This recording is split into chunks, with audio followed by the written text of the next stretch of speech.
네, 앞선 두 번의 시간을 통해서 우리는 예수님의 공생애를 살펴봤습니다. 첫 번째 살펴본 예수님의 모습은 혼인잔치에서 물을 포도주로 바꾸신 일이었죠.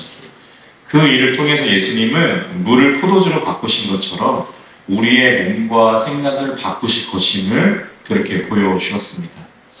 우리의 몸과 생각을 물에서 하나님의 포도주로 바꾸실 것을 예시하신 거죠. 두 번째 살펴본 예수님의 모습은 성전 정화, 지난주에 살펴봤죠. 성전을 깨끗게 하신 일이었습니다. 사람들의 실용성과 편의성만 가득했던 그다지 성전, 그 성전에서 예수님은 누가 진짜 성전의 주인이신지 말씀하십니다. 성전의 주인은 그다지 성전을 채우고 있었던 그 누구도 아니고 바로 하나님이다 라고 말씀하시는 거죠. 그러므로 우리는 다음의 것을 알게 됩니다. 성전, 즉 교회에서는 누이 좋고 매부 좋고로만 끝나지 말아야 한다는 거죠. 성전, 즉 교회 안에서는 누이와 매부 사이에 사람들 안에, 성도들 안에 하나님의 계셔함을 그렇게 예수님은 우리에게 이야기하셨습니다. 그렇다면 오늘 말씀을 통해서 어떠한 이야기를 하실까요? 우리 본문을 통해서 그 내용을 확인해 보도록 하겠습니다. 우리 요한복음 3장 1절의 말씀인데요. 요한복음 3장 1절 있습니다. 그런데 바리새인 중에 니고데모라는 사람이 있으니 유대인의 지도자라. 네. 오늘 본문 말씀 1절에서 니고데모라 하는 누가? 아주해주 누가? 유대인 지도자가 등장합니다. 그러면 이 사람은 왜 예수님을 만나러 온 걸까요? 왜 온 걸까요? 그 이유가 본문 2절에 증언되어 있죠. 우리 2절 말씀, 우리 2절 한번 읽도록 하겠습니다. 그가 밤에 예수께 와서 이르되 라피여, 우리가 당신은 하나님께로부터 오신 선생인 줄 아나이다. 하나님이 함께 하시지 아니하시며 당신이 행하시는 표적을 아무도 할 수 없음이니이다. 아멘. 누가 그렇게 얘기했다고요? 니고데모가 그렇게 이야기를 했대요. 그래서 이전의 말씀을 살펴보기에 앞서서 우리가 주목해야 할 것이 있는데 무엇이냐? 니고데모가 예수님을 만나러 온 때입니다. 언제였죠? 보세요, 말씀. 저를 보지 마시고 말씀을 보세요. 니고데모가 예수님을 만나러 언제 왔죠? 밤에 왔죠. 그가 밤에라고 말씀하십니다. 그러면 유대인 지도자로서 낮에 다니는 게 불편하지 않았을 건데 왜 굳이 니고데모는 밤에 예수님을 찾아왔던 걸까요? 눈치 보여서. 그렇죠. 그것은 당연히 본문 1절의 말씀처럼 니고데모가 유대인 지도자였기 때문이죠. 유대인 지도자이므로 어느 정도 사회적, 종교적 지위가 있었을 니고데모였기 때문에 그 지난주에 성전 정화하셨잖아요. 그러므로 대제사장들과 약간 껄끄러운 관계가 만들어진 예수님을 낮에 찾아오는 건 부담스러웠기에 니고데모는 예수님을 밤에 만나러 그렇게 왔던 겁니다. 그렇다면 그가 밤에 와가지고 예수님께 어떤 이야기를 하는지 우리 2절 말씀 다시 한번 읽어볼까요? 2절 말씀 있습니다. 그가 밤에 예수께 와서 이르되 라피여, 우리가 당신은 하나님께로부터 오신 선생인 줄 아나이다. 하나님이 함께 하시지 아니하시며 당신이 행하시는 이 표적을 아무도 할 수 없음이니이다. 본문 2절의 말씀을 보면은요, 니고데모는 예수님이 하신 일들을 어느 정도 알고 있었던 것 같아요. 그래서 예수님이 하신 일들은 하나님이 허락하지 않으시면 할 수 없는 일이라 라고 그렇게 이야기를 하는 거죠. 더 나아가 그 당시 예수님과 유대인 지도자 그룹과의 관계가 좋지 않음을 알고 있음에도 예수님을 하나님의 보내신 사람으로 인정하는 발언을 하고 있는 거예요. 그런데 이런 니고데모에 관해 예수님이 뭐라고 이야기하시나 한번 예주 한번 읽어볼래? 본문 3절 말씀 제가 읽도록 하겠습니다. 예수께서 대답하여 이르시되 진실로 진실로 내게 이르노니 사람이 거듭나지 아니하며 하나님의 나라를 볼 수 없느니라. 네. 니고데모에 관해 예수님 뭐라고 대답하세요? 예수님은 자신을 인정하는 니고데모에게 표정에 대해서 물었고, 당신 이렇게 하는 건 하나님이 보내셨기 때문에 당신 이렇게 할 수 있는 것 아닙니까? 말하는 니고데모에게 거기와 상관없는 이야기를 하시는 거예요. 3절 말씀은 뭐라고 이야기하세요? 표적보다 중요한 건 뭐래요? 거듭남이다. 그렇게 말씀하시죠. 표적보다, 내가 지금까지 한 일보다 더욱 중요한 거는 뭐래요? 거듭나는 일이래요. 거듭나야 하나님의 나라를 볼 수 있고, 거듭나야 표적과 같은 그 모든 일은 의미가 있는 것이다. 예수님 그렇게 말씀하십니다. 그러니까 표적을 포함한 예수님이 하신 모든 일의 목적은 거듭남이라는 결과로 나와야 의미가 있음을 이해되시죠? 그 모든 표적, 물을 포도주로 바꾸시고 성전을 깨끗이 하시고 그 모든 일들 결국은 거듭남이라는 결과를 위해서 하신 일임을 예수님은 니고데모의 질문에 대답하십니다. 그러자 니고데모가 묻죠. 뭐라고 묻나 한번 볼까요? 본문 4절 다 같이 읽습니다. 니고데모가 이르되 사람이 늙으면 어떻게 날 수 있사옵나이까? 두 번째 모태에 들어갔다가 날 수 있사옵나이까? 아멘. 예수님은 거듭남에 대해서 말씀하셨어요. 영어로 들어보셨겠지만 본 어게인입니다. 그러니까 다시 태어나 그런 뜻이에요. 니고데모는 예수님의 거듭남이라는 말을 그 단어 자체로 인정합니다. 다시 들어갔다가 엄마 뱃속에 다시 태어나는 것으로 이해한 거죠. 그래서 거듭나야 한다는 예수님의 말을 지금 성인인 사람이 어머니의 뱃속으로 다시 들어갔다가 다시 태어나는 걸로 이해하는 거예요. 그런데 예수님은 어떻게 대답하시나 한번 볼까요? 본문 5절 말씀 다 같이 우리 5절 말씀 있습니다.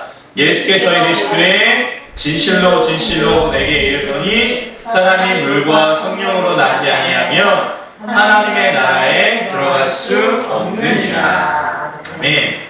예수님은 몸이 다시 태어남을 말씀하신 것이 아니라 어머니 뱃속으로 들어갔다가 다시 나와야 되는 걸 말씀하신 게 아니라 물과 성령으로 거듭나는 것, 그것이 다시 태어나는 것임을 말씀하십니다. 물과 성령으로 말미암아 우리의 몸과 마음과 생각이 다시 태어나는 모습처럼 완전히 바뀌는 것, 그것이 거듭남이다. 예수님은 이야기하시는 거죠. 그래야 하나님의 나라를 볼 수 있고 하나님 나라에 들어갈 수 있다. 그렇게 이야기하십니다. 그러므로 오늘 예수님과 니고데모와 예수님의 대화를 통해서 우리는 하나님을 믿는 사람들에게, 그리스도인들에게 거듭난다라는 것이 매우 중요한 일임을 알 수 있게 됩니다. 사랑하는 성도 여러분, 그래서 저는 오늘 말씀 니고데모와 예수님의 대화를 통해서 다음과 같이 말씀드릴 수 있어요. 여기 계신 분들 거듭나셨습니까? 물과 성령으로 거듭나셨습니까? 하나님을 믿는 것에서요, 우리는 거듭남의 자리까지 나아가야 합니다. 하나님을 믿는 것, 하나님을 믿게 된 것도 너무나도 중요하고 하나님의 큰 은혜를 받은 거지만, 거듭남을 위해서 하나님의 나라를 보고 그 나라에 들어가기 위해서는 그것은 시작점이고요. 결국 그리스도인의 삶은요, 하나님을 믿는 그 은혜를 깨닫는 것은 시작점이고, 그 결국은 거듭남의 순간으로 가야 함을 예수님은 우리에게 말씀하시는 거죠. 다시 한번 말씀드려보겠습니다. 우리들은 거듭났을까요?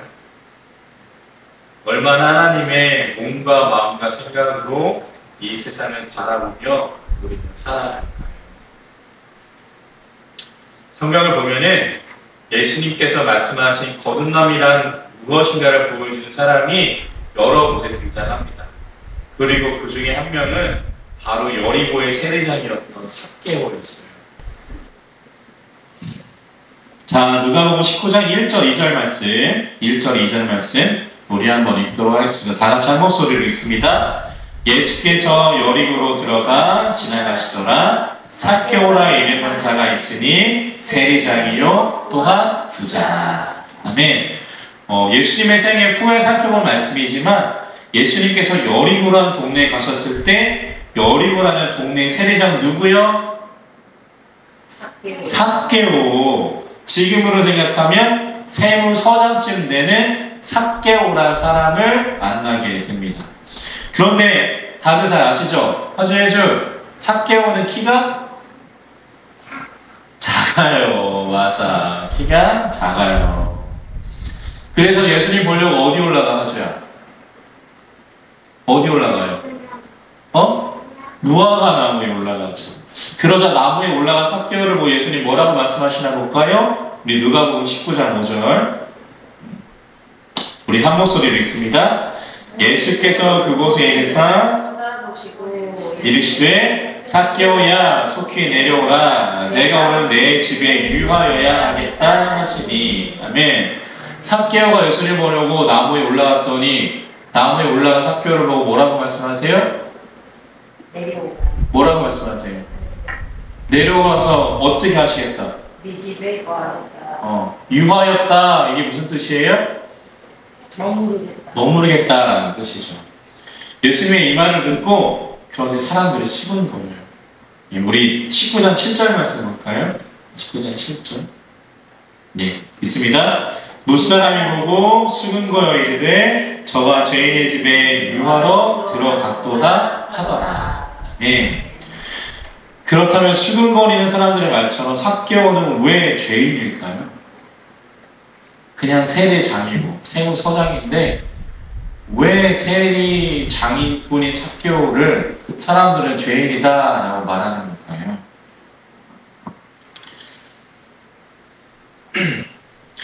그가 생일이 장이라는 게 그가 죄인임을 말해주는 이유가 됩니다. 왜냐하면 그 당시 세금 제도는 지금과는 달라요. 지금은 우리가 무엇을 사던 그 가격에 세금이 포함되어 있죠. 그걸 뭐라고 그래요? 부가세, 부가가치세라고 그랬죠. 그리고 각자 세금을 우리는 어떻게 납부하죠? 각자 세무서에 가서 내잖아요. 그런데 예수님 당시의 세금 제도는 그렇지 않았습니다. 어떠했냐? 그 당시 세금 제도는요, 지금처럼 각자 내는 게 아니라 중앙 정부가 그 지역의 세금을 거둘 수 있는 권리를 주고 사람들한테 파낸 거예요. 이해되시나요? 경매처럼 제가 로마의 황제잖아요. 그러면 이스라엘 땅 여리고에 세금을 거둘 수 있는 권리를 가장 많은 돈을 지불한 사람에게 파는 겁니다. 그렇구로 해서 로마는요, 안정적인 세수를 얻을 수 있었고요. 당연히 경매를 통해서 가장 많은 돈을 지불한 사람이 권리를 샀으니까 그 사람은 어떻게 하겠어요? 자선사업가가 아니잖아요. 자기가 낸 돈보다 더 많은 세금을 거두려고 했겠죠. 그러니까 지금 삭개오도 세리장으로 있던 여리고도 마찬가지였어요. 세금을 거둘 수 있는 권한을 로마의 돈을 지급하고 산 사람은 자신의 마음대로 그 지역의 세율을 정할 수 있었습니다. 삭개오는 이렇게 여리고의 세금을 거둘 수 있는 권리를 로마의 정부로부터 사들였고, 자신이 로마에게서 산 세금을 거둘 수 있는 권리금보다 더 많은 이윤을 남기고자 하는 것은 당연한 일이었습니다. 많은 이윤을 남기려는 삭개오의 결정에 따라 여리고의 세율은 올라갔을 거고요. 올라간 세율에 맞춰 세금을 내지 못하는 사람들은 결국 어떻게 해야 돼요? 감옥에 가지 않으려면 돈을 빌려서라도 세금을 내야 했죠. 결국은 고리대금을 해야 했다는 거예요. 그래서 그 당시 대부분의 세리들은요, 고리대금업을 겸했습니다. 지금으로 치면 세무서에 일하는 사람들이 사채로 같이 하는 거예요. 그리고 삭개오와 그 당시 세리들이 죄인이라고 불리는 이유가 여기에 있습니다. 유대인은 율법상 같은 민족에게 이자를 받으면 안 됩니다. 그런데 삭개오는 사람들에게, 같은 민족에게 돈을 빌려주고 이자를 받았기 때문에 오늘 본문 7절, 오늘 본문은 아니죠. 누가복음 19장 7절에 있는 말씀처럼 죄인이다 라고 손가락질을 받을 수밖에 없었던 거예요. 여리고의 세금을 관장하는 세리장 삭개오, 그러니까 그를 움직일 수 있는 거는요, 하나님의 말씀도 율법도 전통도 아니고요, 죄인이라는 사람들의 수금거림도 아니었습니다. 그를 움직일 수 있는 건 뭐예요? 돈이에요, 돈. 물질이었습니다. 그런데 그가 예수님의 음성을 듣고 죄인이었던 삭개오, 손가락질 받던 삭개오의 집에 주무시겠다는 말을 듣고 어떻게 바뀌나 볼까요? 누가복음 19장 8절.